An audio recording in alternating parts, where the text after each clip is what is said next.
How's it going? Do you live here? What's going on? Sit down. Sit. Sir. Can you sit down? I'll talk to you. Okay, Stop. no, come on now. Sit. Come on now. Sit. Don't do this. Sit down. Why are you asking me, do I live here? Do you live here, yes or no? What's going on, though? Who? Charlie 77. Nah, back up. Stop. Stop. Stop. Stop, man.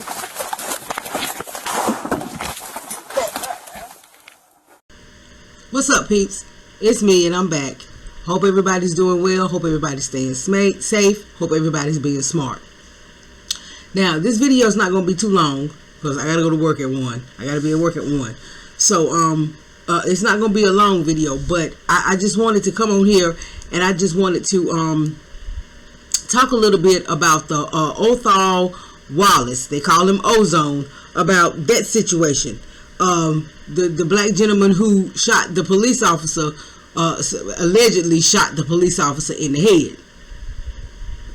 And I just wanted to point some things out about this story. So that's what we're going to get into. I want everybody to like the video. Everybody subscribe to the channel. Hit that bell notification so you can be notified when we upload videos. If you want to show support for the channel, of course, that link to PayPal will be in the description. Also, whatever else, there's always for the last couple of weeks there has always been a link to Rick Nasheed's new Buck Breaking video, or how you can purchase the video, in the description. So let's just look into this a little bit. Let's talk about this just a little bit, because there are a lot of people saying that it seems strange to them, that it kind of appears to be staged. There are a lot of people that are talking about the fact that he survived this whole thing and he's still alive. So let's delve into it and let's talk about it just a little bit today. Okay. As you saw at the beginning of the video, that was the body cam footage of the incident between Ozone Wallace, Ozone, and the police officer. The police officer's name is Jason. Let me get his name right here. Rayner. And he was 26 years old. His name is Jason Rayner. He's 26 years old. And no, he is not dead. He did not die. He's recovering well at the hospital. They've done a whole GoFundMe page for him and all of this kind of stuff. Okay, but he was 26, and if I'm not mistaken, I think he had been with the Daytona Beach Police Department for like 3 years. Okay, so this is an article that I pulled up from NBC News, and when you click on this article, because it will be down in the description box, of course you can see the same thing that you just saw at the beginning of the video, which is the body cam footage of the incident between Mr. Wallace and and the police officer, the race soldier.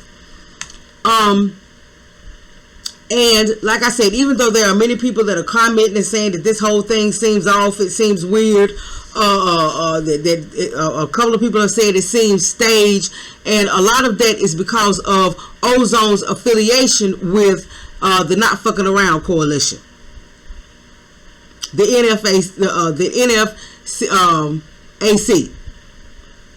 and Grandmaster Jay. And you know, a lot of us feel that Grandmaster Jay is an agent, that he's not on the up and up and all of that. So this is real suspicious. Okay, so just let's read a little bit information about it. It says, and this was posted on June 26th. It says, suspect captured days after shooting Daytona Beach officer in the head, police say. Ozone Wallace was found hiding in a treehouse located in a property affiliated with a black militia group, the city police chief said. And of course, this is a black man that they sent out to talk about this. I guess he's the black police chief. Yeah, but you know how we feel about all these black mayors and these black police chiefs and all this kind of stuff. You know what I'm saying? They just use the front people and all of that, put a black face out there, you know, to make people think that racism doesn't exist, because these black people are holding these offices and holding these so-called positions of power and all of this kind of stuff, and it makes it look like there's no racism involved, when we know that these black folks have sold out to white supremacy. That these black folks have sold out to being a part of that white supremacy power dynamic. Okay. Here we go. A man accused of shooting a Daytona Beach police officer in the head was taken into custody early Saturday morning following an intense search. Ozone Wallace, 29, was arrested around 2:30 a.m. near Atlanta. He was found hiding in a treehouse located in a property affiliated with a black militia group known as NFAC, which stands for the Not Fucking Around Coalition. Daytona Beach Police Chief Jakari Young said in a press conference Saturday. So yes, the police chief is black because we know they ain't naming no white folks Jakari. The FBI, U.S. Marshals, Homeland Security now. Homeland Security. And the FBI and the federal marshals. So why does it take all of those folks to look for this just one simple man who had an altercation with the police and allegedly shot the police? Why does it take the FBI, the U.S. Marshals, Homeland Security, and Georgia State Patrol all to assist in the arrest? And he was arrested alive.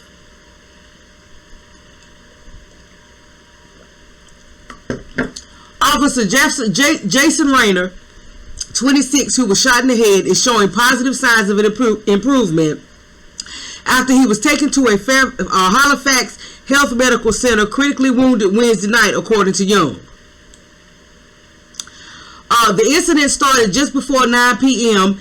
Eastern Time after Rayner, a 3-year member of the Daytona Beach Police Department, went to investigate a suspicious incident at 133 Kingston Avenue, police said. So now it has moved up to a suspicious incident. When it was first reported by the mainstream media, this officer, Jason Rayner, was supposed to be doing proactive policing. Now it has moved up to he was investigating a suspicious incident. Okay, well, what's suspicious about a man sitting in his vehicle at the parking lot of his home with the vehicle, with the passenger, with the driver's side door open, as you saw in the video? And this white police officer just shows up out of nowhere. Now, Tariq has talked about this, and other people are talking about how this man's Fourth Amendment rights were violated because the police officer had no reason to approach him at all, had no reason to touch him at all, because if you notice throughout the whole entire video, before the scuffle, the police officer had his hand on this man's shoulder. So he had made physical contact with this man, and this man was not in the commission of a crime.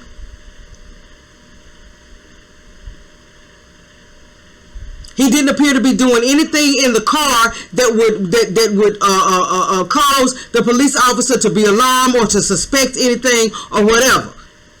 And then as soon as this man, and then the man stood up like he asked him to, with his hand on this man's shoulder. Why was there a need for any kind of physical contact? Because at that point, when the police start physically having physical contact with you, then you know that's automatically you feeling like you being detained or you being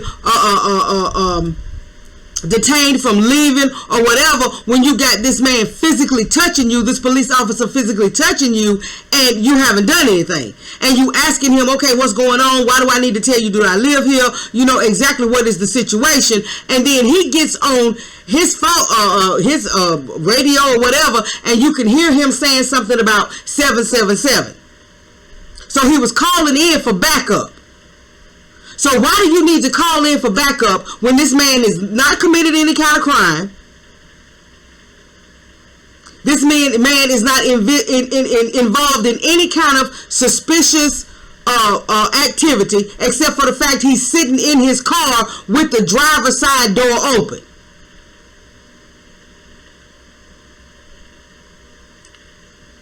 Because believe me, if anything else was going on, mainstream media would report on it to make Ozone look bad and to make Wallace look good, to make it look like he had a reason for being there, to make it look like he had a reason for having any kind of physical contact with this man. But you're not explaining to him why you questioning him, why you touching him, why you telling him to get out of his vehicle, whatever the case may be.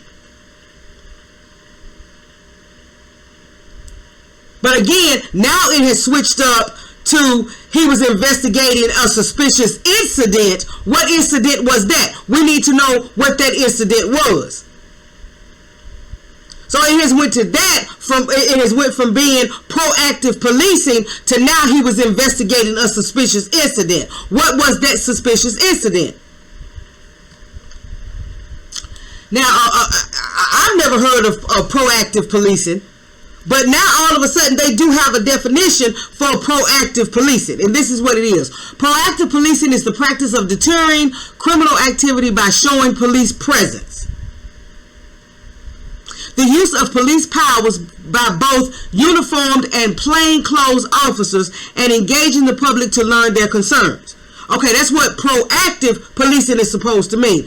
Okay, well, first of all, if it's plainclothes officers, then how is that showing a police presence? Because if they're in plain everyday clothes, then you're not going to know they're police, so that's not really showing a police presence. Because the community at large doesn't realize that they're police, so how is that deterring anything? How is that deterring criminal activity? And if it's just supposed to be a police presence, then you're supposed to see them. You're supposed to know that they're there. Well, this particular officer, this man didn't know he was there. This man was sitting in his car. And a police officer walked up on him just out of nowhere. So where was this police presence that everybody could see and everybody would know that they were there so that they could be deterring quote-unquote criminal activity? And I'll have this linked in the description box so you too can have this so-called definition of what they're now calling proactive policing. Because even according to the body cam footage that you just saw, that we have all seen, this cop just showed up out of nowhere. Just boom, he was there. Almost like he just materialized out of thin air.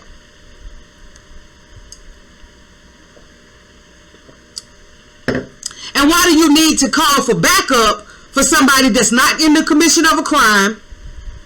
You know, you haven't detained this man. You haven't even told this man why you are engaging him. Why you have made physical contact with him.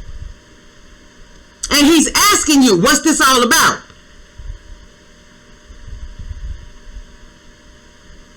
But as soon as this man starts questioning you, because obviously he knows his rights, as soon as he starts questioning you, then you radar, then you get on your radio and you call in a 7-7 or you say some sevens and all this because you're trying to get backup. Backup for what?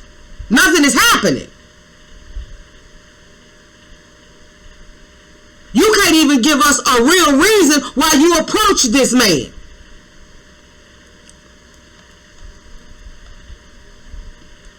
So let's get back to the article. Daytona Beach police posted body cam footage of the officer coming up to a parked sports utility vehicle before asking Wallace, who was in the driver's seat, if he lived there.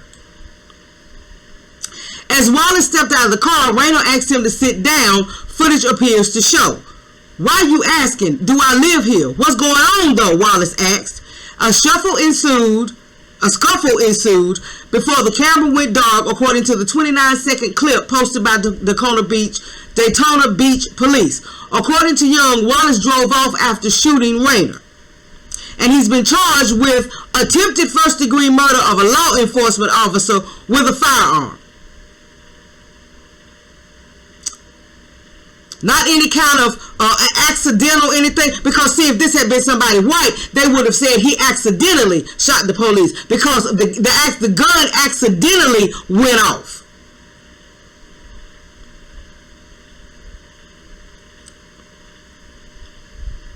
But he facing a first-degree attempted murder charge.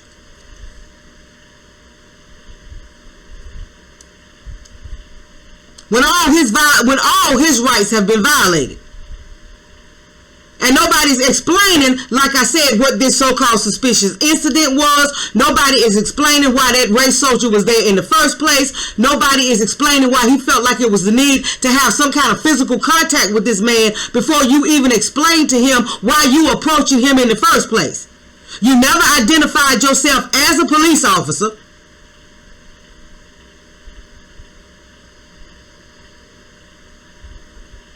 And the way you were holding on to this man's shoulder and telling him to sit back down in the car and all of that, okay, it would have been easy for him to assume that he was getting ready to be arrested or detained or something, and he didn't even know what was going on. And then you go call in for backup? But you were supposed to be proactive policing, which means you were simply supposed to be letting your presence be known.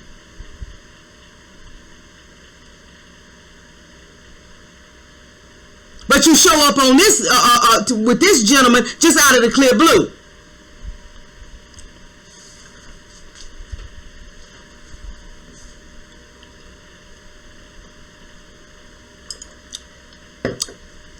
And then another question is, first of all, why would he go to a property that was associated with the NFAC, considering the fact that they all know he was a member of the NFAC? It's obvious that they probably knew who he was or whatever the case may be. But why would he first of all go to that property, and how did they find him? On NFAC property, or a property associated with the NFAC. You know, some people are wondering, was he turned in? You understand what I'm saying? Did somebody snitch?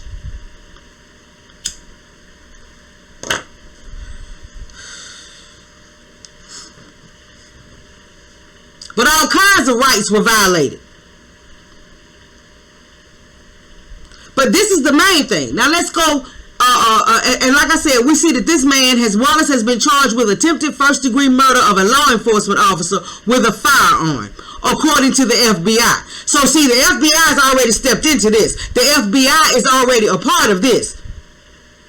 And we can't get the FBI to do nothing about all the unarmed innocent black folks that are being murdered in the streets by police officers. We can't get them, you understand what I'm saying, to charge anybody with any hate crimes with all the stuff that's happening to foundational black Americans. But they already involved in this. And they already making comments. That comment didn't come from the chief of police or the Georgia State Bureau, that or anybody in Daytona, Florida. You understand what I'm saying? Where this incident occurred, that statement came from the FBI. Wallace has been charged with attempted first-degree murder of a law enforcement officer with a firearm, according to the FBI.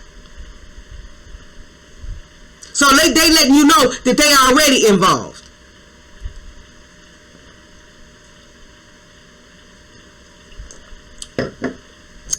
But, and you know, all over social media now, all over Twitter, all over social media, you're going to have all of these white folks and all these suspected white supremacists, as well as the white supremacists popping up. You understand what I'm saying? Acting like they so concerned about the police, and that the book needs to be thrown at this man, and why was he shooting at the police, and blah, blah, blah this. You're going to get all of that on social media right now. But this is what I want to remind you guys of, and this is the ammunition that I want to give you against these white supremacists and these suspected white supremacists and all of them that pop up on social media right now. I want you to remind them of Officer Brian Sicknick. And also Brian Sicknick was the 42-year-old officer who was murdered during the January 6th insurrection by all them white folks, by that white mob. He's the white police officer that was murdered during that insurrection, that terrorist activity that took place January the 6th. He's the white police officer that was murdered. He was beat to death. There's actual video footage of them attacking a police cruiser and them beating another police officer behind this police cruiser on January the 6th. But this is the police officer that died from the injuries he sustained during January the 6th. But yet nobody has been charged with his murder. Most of the white supremacists that were a part of that insurrection, most of them have been let go. They've gone home. You don't hear anything about it. You don't even hear Brian Sicknick's family saying anything about it or demanding any kind of justice for his murder or whatever. Why? Because white folks get on code. They done paid them off and gave them a big bag to be quiet, while all of those domestic terrorists walk free or get little slaps on the wrist. But nobody's saying anything about this white police officer that was murdered by other white folks during the January 6th insurrection. Nobody has been charged with assault. Nobody has been charged with attempted murder. Nobody has been charged with anything as it relates to this police officer's death.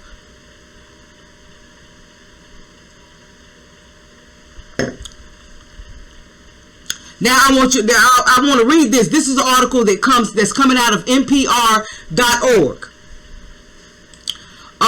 It was January 8th, 2020, and it says what we know about the Capitol police officer who died. Now, he didn't just die. He was beat to death. He died from the injuries that he has sustained from being beaten during this insurrection.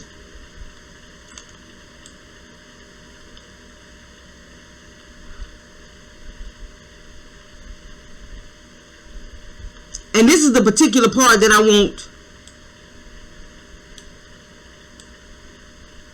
to read right here. At the announcement of the proposed members of his economic and jobs team Friday, President-elect Joe Biden called for those responsible for Sicknick's death to be held accountable. And he also offered condolences. Okay, when have we heard anything else about this man's death?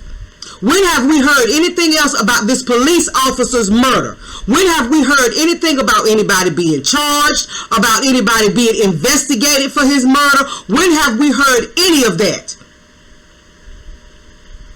But supposedly, Joe Biden was calling for those responsible for this man's death to be held accountable.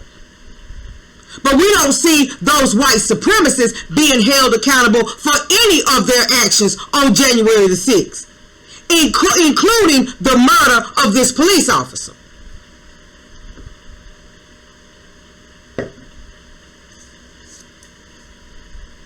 And he didn't die in the line of duty where he was going, you understand what I'm saying, to deal with one individual that was committing a crime or whatever. He died in the line of duty because a bunch of white supremacists were upset over an election and over their candidate losing.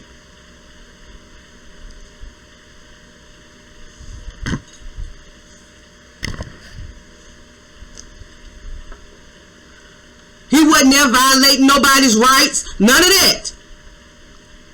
He was there because these white supremacists decided that they were going to storm the Capitol and they were going to have an uprising because they were upset because they didn't get their way. This police officer died because a white mob was upset that they didn't get their way about something. They didn't get their way about the election. But nobody's being investigated. Nobody has been charged with his murder. Nobody is being held responsible or held accountable for the murder of this police officer. So when these white folks and these white supremacists get on social media and get on these posts and all of this kind of stuff, acting like they so butthurt over this black man allegedly shooting a police officer in the head or whatever, and they just so gung-ho for him to be prosecuted or whatever the case may be, then remind them, where was that outrage? Where was that fake outrage? Where was this energy when this white police officer was killed in the Capitol by all those white supremacists and domestic terrorists? Where was this energy? Since they got so much commenting to do on folks' posts, on black people's posts, they got so much commenting to do and they got so much to say, why they not talking about this? Why ain't nobody demanding that somebody be held accountable for this police officer's murder?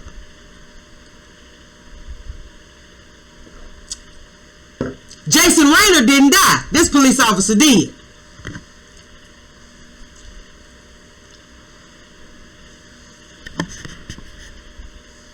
Jason Raynor wasn't in the right.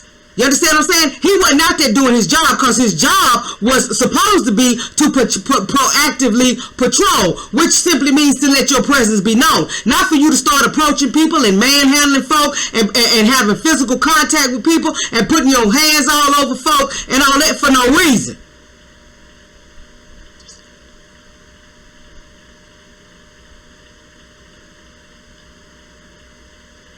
You approached somebody that was not committing a crime. Sicknick was dealing with people that were committing a crime, that were committing treason, as a matter of fact. Insurrectionists, domestic terrorists that went and took over and stormed the U.S. Capitol. Yet he's dead and nobody's making a fuss about it. Nobody's saying anything about it, not even his own family. But we just supposed to sit back and accept this black man who was protecting himself because he realized that he was getting ready to be set up. He realized, okay, well, here come one race soldier out of nowhere, and before I can even say anything, before anything even transpires, he's already calling for backup. So Ozone knew exactly what direction that whole situation was headed into, so he defended himself.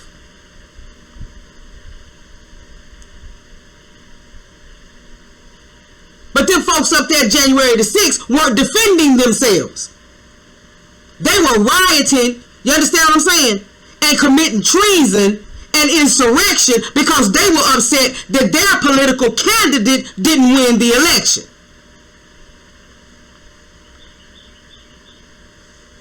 But the white folks in white society and in the dominant society and the mainstream media don't have anything to say about this. They're not demanding that somebody be held accountable for this police officer's death. They're not demanding that somebody be charged for this police officer's death.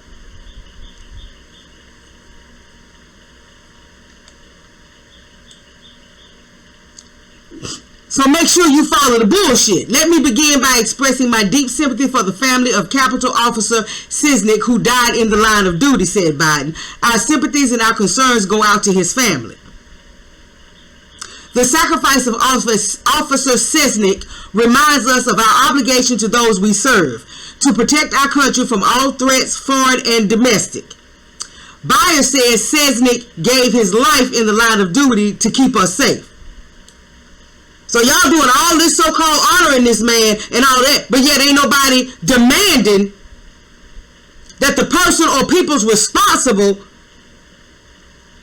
for his murder be held accountable, that they be charged.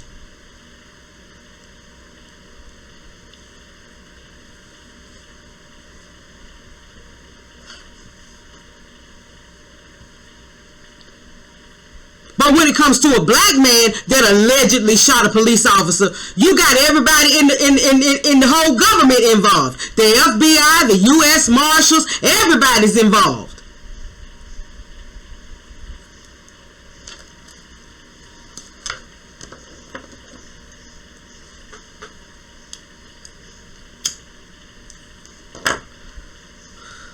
So this is just another glaring example of the racism in America, the double standard as far as the law and criminal justice is concerned in America,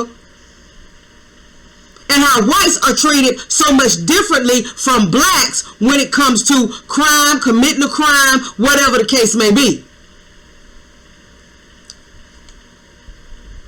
So don't fall for this bullshit when these white folks and these suspected white supremacists and the white supremacists act like they outraged about this and they so upset about this police officer being shot and that whole 9 yards. Don't fall for that fake outrage. Don't fall for that bullshit. Don't fall for them trying to convince you that police officers mean something to them, because they don't. The police don't mean anything to the dominant society except for police to do what they've always been there to do. Since the inception of the slave patrols in 1704, their purpose, their only purpose, has been to protect the white folk and police black folk. Police us, terrorize us, dominate us, murder, kill us, string us up, lynch us, whatever. But the dominant society proved beyond a doubt that they didn't care anything about blue lives and about police officers, because if they did, somebody, some one person or some persons would have been charged by now with the murder of this white police officer on January the 6th.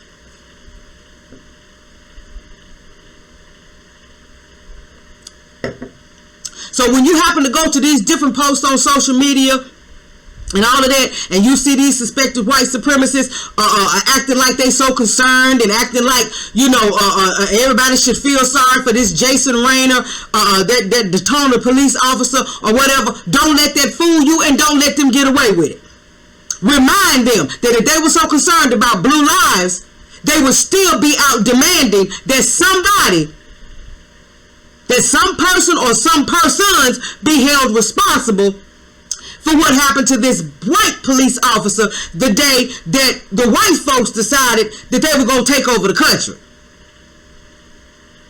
that they were going to storm the Capitol building.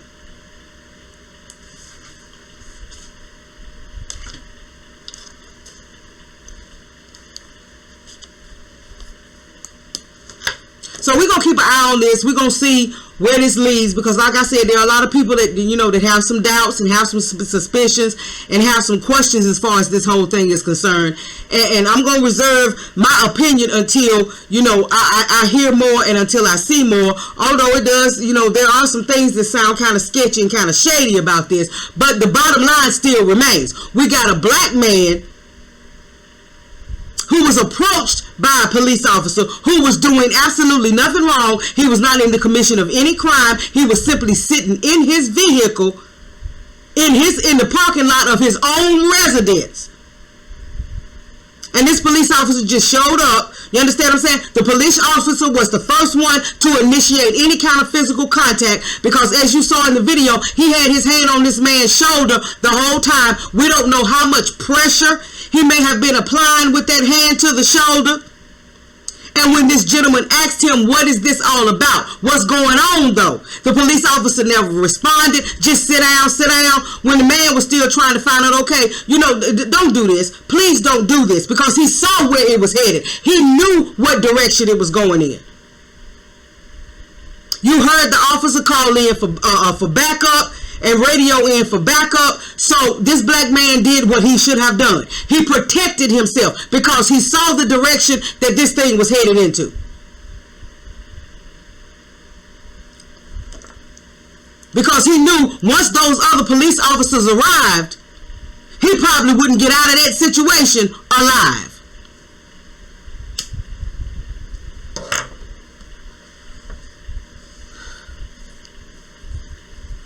So again, when y'all see any post about this on social media, in YouTube videos or whatever, make sure that you go into these comments and you don't let these white supremacists and these folks in the dominant society get away with acting like they so outraged and they so upset by this and they so glad that this black man has been caught for trying to kill a police officer, like they so concerned about police when one of their own was murdered by other white folk and they ain't saying nothing about it. They ain't saying nothing about it, and they ain't making no demands that nobody be held responsible. They ain't making no demands that nobody be charged. They ain't making no demands that there be an investigation into what really happened to Brian Sicknick, who beat him to death, the whole 9 yards. But this is what I wanted to take the time out to bring y'all today, to once again stress just how racist this system is. systematically. This how racist this system is. And to once again give you a glaring example of the difference between how black folk are treated and how white folk are treated. And to give you the ammunition you need against these white supremacists when they start trying to come up with all this fake outrage. Like they just so upset about this.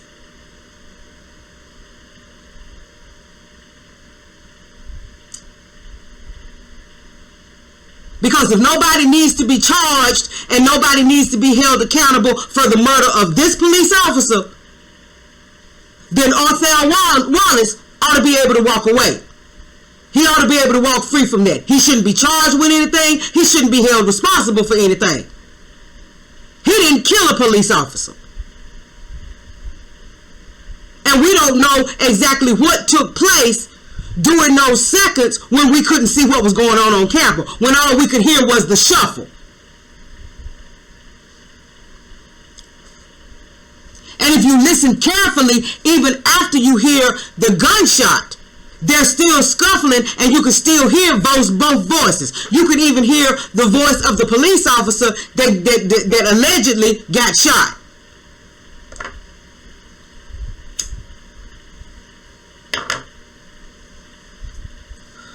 So like I said, we'll keep our eyes on this. We'll keep you abreast. We'll stay updated on this and all of that. You know, like I said, I'm going to reserve my opinion as far as what's really going on here. I'm going to reserve that until I get more information. But that, like I said, the fact still remains that we see this glaring difference. And this is just yet another out of many examples of the racism in America, especially in the criminal justice system, the legal system. I'll have all of these articles, the 2 articles that I read from, down in the description box. And you can see the video, because it'll be the first thing that you see on this video. You can clearly see that, as well as probably some other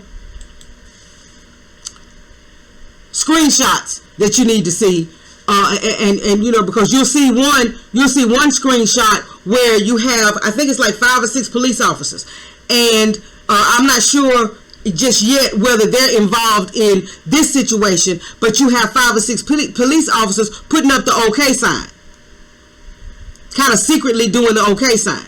And we know what the OK sign means as far as white supremacy is concerned. It means white power. And these are like 6 white police officers, and 4, if not 5 of the 6 are visibly doing the OK symbol.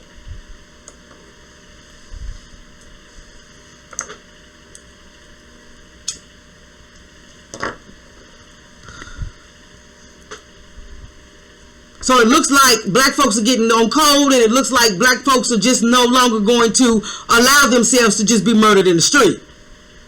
It looks like they're going to start defending themselves. They're going to start protecting themselves, as they have a God-given right to do, and as they also have a constitutional right to do. You have the right to protect yourself. When you ain't bothering nobody and somebody comes up and makes it clear that their intention is to harm you. Why should any black person in America at this point trust the police when they have shown over and over and over and over and over and over and over again their complicity to murder unarmed black folks in the street?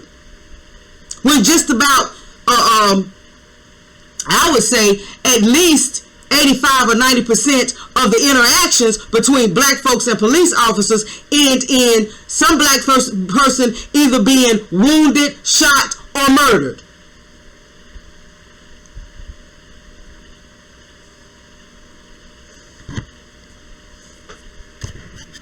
So bro handled it the way he should have, especially when old dude started calling in for backup. He knew what that was going to lead to. Ozone knew what that was going to lead to. So all this information will be in the description box. Like I said, get in there. You know, you can do some research on this. You can find out some things about this. But again, please like the video. Please Subscribe to the channel if you're not already subscribed. Please hit that bell notification so you can be notified when we upload videos. And yeah, y'all keep your eyes and your ears open. Keep your head on swivel. Pay attention to what's going on. Understand that there has been a paradigm shift. And we're going to see more and more of this, because over the years we have begged our politicians, we have begged the government, we have begged folks to protect us. You understand what I'm saying? Everybody else is getting all kinds of protections from these different administrations. Biden then came in and he protected the transgenders and the LGBT and the women, the white women, and the minorities and all of that. Black folks, there's no protection for us anywhere. Nobody is talking about doing anything to punish these police officers, to take away this qualified immunity. None of that. So black folks have decided, okay, since y'all won't help us, we'll help ourselves. We're finally starting to realize that we have no friends, we have no allies, and that it's up to us to protect ourselves, our families, our children, our communities, our businesses, the whole 9 yards. I didn't mean to say children's, but our children, our businesses, the whole 9 yards. We're finally waking up to the fact that we're the ones that are going to have to do that, because nobody is coming to our rescue. There is no savior. We're going to have to save ourselves. So if you're not on code, y'all, please get on code. In the description box, I'm going to link the broadcast, the video that Jason just did about the power of us black, foundational black Americans, the power of us being on code and being of one mind with each other, and just how much work we can do by just being on code with each other. Okay, so that's all I have for y'all now. I will be back soon, but until then, please stay safe, stay smart, stay on code. If you're not on code, get on code, and I'll talk to y'all soon. Have a good day.